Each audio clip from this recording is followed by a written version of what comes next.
Hello guys, അസ്സാം വലൈക്കും. എന്തൊക്കെയുണ്ട് എല്ലാവരും വിശേഷം? എല്ലാവരും നല്ല മഴ ഉണ്ടോ? ഇവിടെ ഇപ്പോൾ കുറച്ച് മഴ നിന്ന് കേട്ടോ. വയനാട്ടാണ്. പുതിയതായിട്ട് ചാനൽ കാണുന്നവർക്ക് എന്നെ സബ്സ്ക്രൈബ് ചെയ്യണം. പിന്നെ ഞാൻ പിന്നെ രാവിലെ ഇരുന്നിട്ടപ്പോഴേ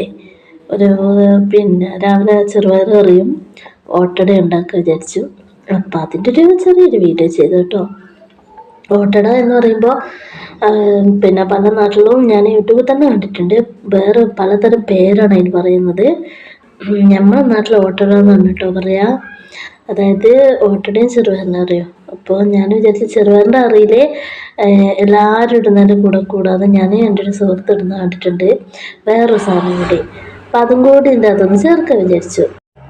വേറെ ഒന്നല്ല, ചെറുപയർ വേവിക്കുന്ന സമയത്ത് തന്നെ നമ്മൾ കുറച്ച് പെരിഞ്ചീരകം ഇടുക. അത് ഞാൻ വേറൊരാൾ ഇടുന്ന കണ്ടതാട്ടോ. വേറൊരു സ്ഥലത്ത് നമ്മൾ കോട്ടേഴ്സിൽ വാടകയ്ക്ക് നിന്നിട്ടുണ്ട്. അപ്പോൾ അവിടെ നിന്ന് അവർ ചെയ്യുന്ന കണ്ടതാണ്.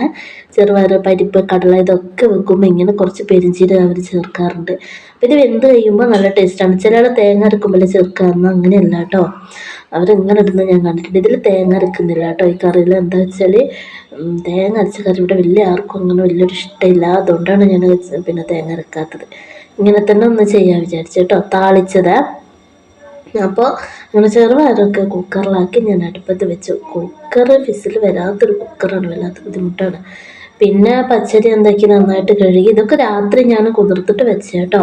ഞാൻ എപ്പോൾ വിചാരിക്കും ഒരു day in my life video ചെയ്യണമെന്ന്. പക്ഷെ എനിക്ക് ഇതുവരെ ഒരു സമയം സന്ദർഭമുള്ള ഒരു ദിവസം ഉണ്ടായിട്ടില്ല. ഞാൻ എന്തായാലും വൈകാതെ എൻ്റെ ഒരു ദിവസം എങ്ങനെയാണെന്നുള്ളത് വീഡിയോ ഞാൻ ചെയ്യും കേട്ടോ. എല്ലാവരും കാണണേ. പിന്നെ പച്ചരിയിലേക്ക് ഞാൻ ഉപ്പും പിന്നെ കുറച്ച് ചോറും, ഒരു പിടി ചോറ് കേട്ടോ. അത് തലേന്നത്തെ ചോറായിരുന്നു. അപ്പോൾ കുറച്ച് ഞാൻ അതിലിട്ട്. പിന്നെ തേങ്ങ, നമ്മൾ എത്രത്തോളം തേങ്ങ കൂട്ടുന്നോ അത്രത്തോളം ആ ഒരു ടേസ്റ്റ്. തേങ്ങ അരക്കുമ്പോൾ തേങ്ങാപ്പാലും അങ്ങനെയൊക്കെ മിക്സ് ആവുമല്ലേ. അപ്പോൾ ഒരു ടേസ്റ്റിന് കൂടും കേട്ടോ. ഇപ്പോൾ തേങ്ങക്ക് ഭയങ്കര വിലയാണ്, വില കൂടുതലാണ് തേങ്ങക്ക്. അത് കാരണം ഇങ്ങനെ തേങ്ങയും കൊണ്ട് കളിക്കാൻ പറ്റൂല.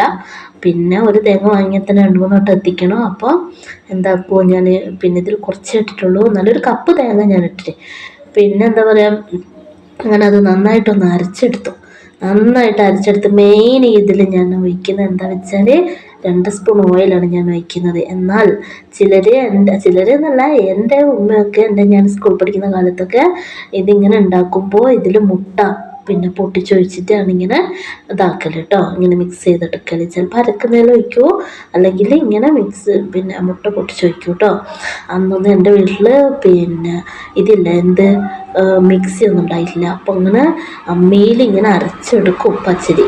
എന്നിട്ടാണ് കേട്ടോ ചുടുക. അത് ഭയങ്കര ടേസ്റ്റ് ആയിരുന്നു. എന്താ പറയുക, അങ്ങനെ ഞാൻ മുട്ട ഒഴിച്ചിട്ടില്ല. ഞാൻ പൊതുവെ ഉണ്ടാക്കുമ്പോൾ മുട്ട ഒഴിക്കലില്ല. അതിൻ്റെ ഒരു സ്മെല്ല് കാരണം. മുട്ട ഒഴിച്ച് നല്ല ടേസ്റ്റ് പൊങ്ങി വരും ഈ അപ്പം. അപ്പോൾ മണ്ണിൻ്റെ ചട്ടി, ഈ ചട്ടി കുറേ വർഷമായി എൻ്റെ കയ്യിൽ ഞാൻ വാങ്ങിയിട്ട്. എൻ്റെ കയ്യിൽ ഇത് മാത്രമേ ബാക്കിയുള്ളൂ. ബാക്കി എല്ലാം പൊട്ടി തീർന്നു. ഇത് മാത്രമേ ഇനി ബാക്കിയുള്ളൂ. അപ്പോൾ ഇതിനൊരു അടപ്പുണ്ടായ അടപ്പും പൊട്ടിപ്പോയി. ഇപ്പോൾ അടപ്പില്ല. ഞാൻ വേറെ അടുപ്പ് വെച്ചിട്ട് ഇത് അടച്ചു വെക്കുക. ഇതിങ്ങനെ കുറച്ചൊരു കുമിള പോലെ അങ്ങനെ വരും കേട്ടോ. കുറച്ച് വെലിങ്ങനെ തീയാക്കണം നമ്മളിത് ഒഴിക്കുമ്പോൾ. എന്നിട്ട് ഇത് കുമിള അങ്ങനെ വന്നു കഴിഞ്ഞാൽ ഇത് അടച്ചതിന് ശേഷം പെട്ടെന്ന് തന്നെ തീ കുറച്ചിടണം, അല്ലെങ്കിൽ പെട്ടെന്ന് ഇത് പുക കയറിയിട്ട് കരിയാൻ സാധ്യത ഉണ്ട്. ഇപ്പോൾ അത് കണ്ടോ, നല്ലൊന്ന് സെറ്റായി വന്ന് ഇങ്ങനെ ഉണ്ടാവുക, നല്ല അടിപൊളി. അതിങ്ങോട്ട് മുറിച്ചെടുത്താൽ നമ്മളെ കൽത്തപ്പത്തിൻ്റെ ഉള്ളിലുള്ള ആരില്ലേ അതുപോലെ ഉണ്ടാവും. അത് ഭയങ്കര ടേസ്റ്റ് അത് കഴിക്കാൻ. ഇത് അപ്പാട് തിന്നാൽ തന്നെ നല്ല രസമാണ്. അതായത് കറിയില്ലാതെ, അങ്ങോട്ട് കരിഞ്ഞിട്ടൊന്നുമില്ല അടി. കറിയില്ലാതെ നമ്മളിങ്ങനെ മുറിച്ച് ചായ കഴിക്കുന്നത്. എൻ്റെ മോൾക്ക് കറിയൊന്നും കൂട്ടില്ല. അപ്പോൾ ഓള് രാവിലെ എഴുന്നേറ്റപ്പോൾ അതങ്ങനെയാണ് കഴിച്ചേട്ടോ, കറിയില്ലാതെ. ഞാൻ അടുത്തതും ചുട്ടെടുത്തു. ഫസ്റ്റ് ടൈമിൽ ചുട്ടത് ഞാൻ ഇത് കാണിച്ചിട്ടില്ല കേട്ടോ. അത് അപ്പോൾ കരിഞ്ഞു പോയി.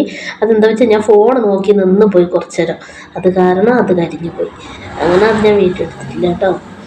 എന്താ ചെറുപയർ നല്ല വെന്ത് കറിയൊക്കെ സെറ്റായി.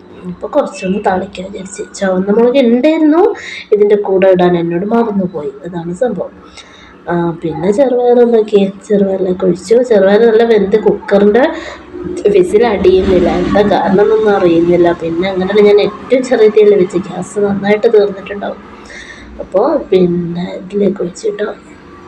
എന്താ പറയുക, ചെറിയ ഫാമിലി ഒന്നും പറഞ്ഞിട്ട് കാര്യമില്ല. സാധനത്തിന് സാധനം വേണം, അത്രയും വിലയാണ് ഓരോ സാധനത്തിനും. ഗ്യാസിനൊക്കെ സൈസ് വില. അതുകൊണ്ട് ഗ്യാസ് ഇങ്ങനെ തീരുമ്പോൾ ഒരു ടെൻഷനാണ്, പേടിയാണ്.